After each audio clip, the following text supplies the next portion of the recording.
YouTube channel अद्भुत शब्द ज्ञान में आप सबका स्वागत और हार्दिक अभिनंदन। दोस्तों, जिसकी आयु शेष हो उसे भला कोई कैसे मार सकता है। महाभारत के युद्ध में जहां कितनी ही अक्षौहिणी सेनाओं का विनाश हो चुका था, बड़े बड़े महारथी काल का ग्रास बन गए और बड़े ही महाभयानक विनाशकारी अस्त्रों का प्रयोग जिस महाभारत के युद्ध में हुआ था, उसी समय महाभारत के मैदान में चार पक्षियों ने जन्म लिया था। तो दोस्तों, जहां बड़े बड़े विनाशकारी महास्त्रों का प्रयोग हो रहा हो, वहां पर इन चार पक्षियों का जन्म कैसे हुआ और किस प्रकार से ये सुरक्षित रहे थे, आइए जानते हैं आज के इस वीडियो में। एक समय नंदन वन में देवराज इंद्र की सभा लगी हुई थी। उसमें स्वर्ग की अनेक सुंदर अप्सराएं नृत्य गान कर रही थीं। तभी वहां पर देवर्षि नारद जी का आगमन हुआ। देवराज इंद्र ने अपने आसन से उठकर देवर्षि नारद का स्वागत सत्कार किया और देवर्षि से बोले कि हे देवर्षि, आप बताएं कि आप इन सब अप्सराओं में से किसका नृत्य देखना पसंद करेंगे। तो देवर्षि नारद ने उन अप्सराओं से ही पूछ लिया कि आप सब में सबसे अच्छा नृत्य कौन करती है। तो सभी अप्सराएं नारद जी के सामने स्वयं को औरों से श्रेष्ठ बताने लगीं और इस प्रकार आपस में झगड़ने लगीं। अप्सराओं को इस प्रकार से आपस में झगड़ता देख देवर्षि नारद बोले कि हे अप्सराओं, आप सब में जो भी हिमालय पर्वत पर तपस्या कर रहे ऋषि दुर्वासा को क्षुब्ध कर सकेगी, उनकी तपस्या को भंग कर सकेगी, मैं उसी को सर्वश्रेष्ठ मानूंगा। तो दोस्तों, नारद जी की बात सुनकर के सभी अप्सराएं एकदम से चुप हो गईं और एक दूसरे की ओर देखने लगीं, क्योंकि महर्षि दुर्वासा के क्रोध से वे सभी भली भांति परिचित थीं।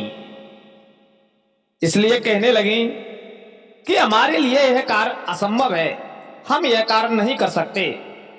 इसी बीच उन्हीं अप्सराओं में से बपू नाम की एक सुंदर अप्सरा बोली कि मैं महर्षि दुर्वासा को मोहित कर सकती हूं और उनकी तपस्या को भंग कर सकती हूं। तो दोस्तों, वह बपू नामक जो अप्सरा थी, वह वहां से चल देती है हिमालय पर्वत पर, जहां महर्षि दुर्वासा तपस्या में लीन थे। बपू ने हिमालय पर पहुंचकर महर्षि दुर्वासा की तपस्या को भंग करने के लिए अपनी माया फैला दी और वह ऐसा करने में सफल भी हो गई। परंतु ऋषि दुर्वासा ने अपने स्वभाव के अनुकूल ही उस अप्सरा को श्राप देते हुए कहा कि हे दुष्टा, अपनी सुंदरता के घमंड में तूने मेरी तपस्या भंग की है, अतः तेरी यह सुंदरता शीघ्र ही नष्ट हो जाएगी और तू पक्षी कुल में जन्म लेकर 16 वर्ष तक उसी योनि में रहेगी। उसी पक्षी योनि में तू 4 बच्चों को भी जन्म देगी, परंतु तू संतान के सुख से दूर रहेगी। तुझे अपनी संतान को प्रेम करने का अवसर भी नहीं मिलेगा। इस प्रकार से महर्षि दुर्वासा के श्राप के कारण जो बपू नामक अप्सरा थी, वह पक्षी कुल में पक्षीराज गरुड़ के कुल में कंधर की पुत्री तारछी हुई और तारछी का विवाह द्रोण नामक एक पक्षी से हुआ।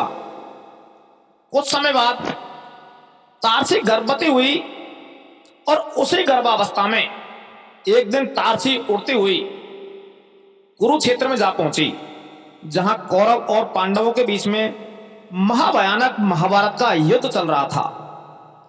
भगदत्त और अर्जुन के मध्य बड़ा भयंकर, बड़ा ही विनाशकारी युद्ध हो रहा था। इतने में ही अर्जुन का एक बाण तारछी के पेट में समा गया। पेट फट जाने के कारण तारछी के पेट से 4 अंडे पृथ्वी पर जा गिरे। उन अंडों में जो बच्चे थे, उनकी आयु अभी शेष थी, इसलिए अंडे फूटे नहीं और जैसे ही वे अंडे पृथ्वी पर गिरे, वैसे ही भगदत्त के हाथी के पीठ से एक बड़ा सा घंटा बंधा हुआ था वह अर्जुन द्वारा चलाए गए एक बाण से हाथी की पीठ से कट करके जमीन पर जा गिरा और वो चारों अंडे उस घंटे के नीचे सुरक्षित रह गए। जब महाभारत का युद्ध समाप्त हो गया तो एक दिन महर्षि शमी वहां घूमते हुए आ पहुंचे तो ऋषि ने देखा कि घंटे के नीचे से कुछ पक्षियों की आवाजें आ रही थीं। तो ऋषि ने उस घंटे को उठाकर देखा तो उसमें छोटे छोटे 4 पक्षी थे।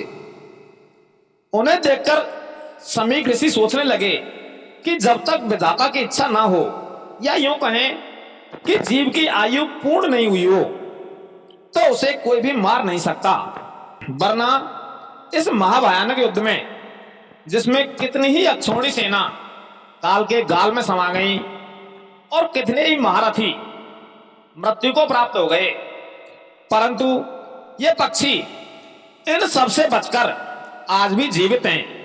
ऐसा सोचते हुए जो समय ऋषि थे वे उन चारों पक्षियों को वहां से उठाते हैं और अपने आश्रम पर ले आते हैं।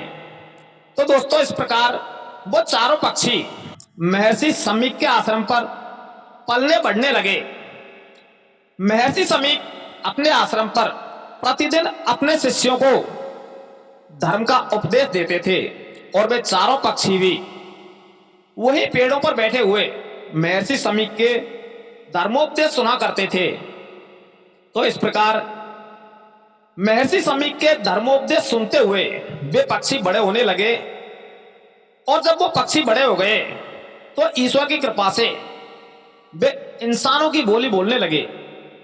ये चारों पक्षी पूर्व जन्म में महर्षि शुक्र के पुत्र थे जो पिता के श्राप के कारण पक्षी योनि को प्राप्त हुए थे और इन्हीं चारों पक्षियों ने विंध्यागिरी पर्वत पर अपना निवास स्थान बनाया था।